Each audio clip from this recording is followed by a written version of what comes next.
మీ సంతానలేమికి కారణం ప్లాస్టిక్ అయి ఉండొచ్చు. సో ప్లాస్టిక్ వల్ల మీ ఫర్టిలిటీ ఎలా ఎఫెక్ట్ అవుతుందో ఇవాళ తెలుసుకుందాము. ఈ ప్లాస్టిక్ అనేది మన బాడీలోకి ఎలా వెళ్తుంది, మనం రోజు వాడే పదార్థాలు లైక్ టిఫిన్ బాక్సెస్ కానివ్వండి, వాటర్ బాటిల్స్ కానివ్వండి, లేదా మైక్రోవేవ్లో ఫుడ్ హీట్ చేసుకోవడం, ప్లాస్టిక్ బాక్సెస్లో పెట్టి ఫుడ్ హీట్ చేసుకోవడం, ఇలాంటివన్నీ చేసినప్పుడు ప్లాస్టిక్ అనేది మన బాడీలోకి ఎంటర్ అయ్యే ఛాన్స్ ఉంది. Even with pollution also. So plastic మన బాడీలోకి ఎంటర్ అయ్యే ఛాన్స్ ఉంది. మైక్రో ప్లాస్టిక్స్ మన బ్లడ్ స్ట్రీమ్లోకి ఎంటర్ అయ్యి మన బాడీలో ఈస్ట్రోజన్ని మిమిక్ చేస్తుంది. మన బ్రెయిన్లో ఒక పార్ట్ హైపోథాలమస్ అనేది హార్మోన్ రెగ్యులేషన్ చేస్తుందండి. దానివల్ల మన ఓవరీస్, యూట్రస్ అన్నీ కరెక్ట్గా మన ఓవ్యులేషన్ జరగడం అవన్నీ జరుగుతాయి. సో ఈ ప్లాస్టిక్స్ ఆ ప్రాసెస్ని డిస్టర్బ్ చేస్తాయి. దీన్ని ఎండోక్రైన్ డిస్రప్టర్స్ అంటారు.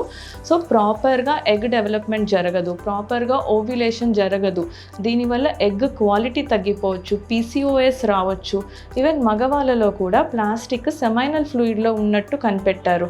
సో దీనివల్ల స్పర్మ్ క్వాలిటీ ఎఫెక్ట్ అవ్వచ్చు. దీనివల్ల even egg quality, sperm quality వల్ల మీ ఎంబ్రియో క్వాలిటీ ఎఫెక్ట్ అవ్వచ్చు. సో ఇది మీ ప్రెగ్నెన్సీ మీద ఎఫెక్ట్ చూపిస్తుంది.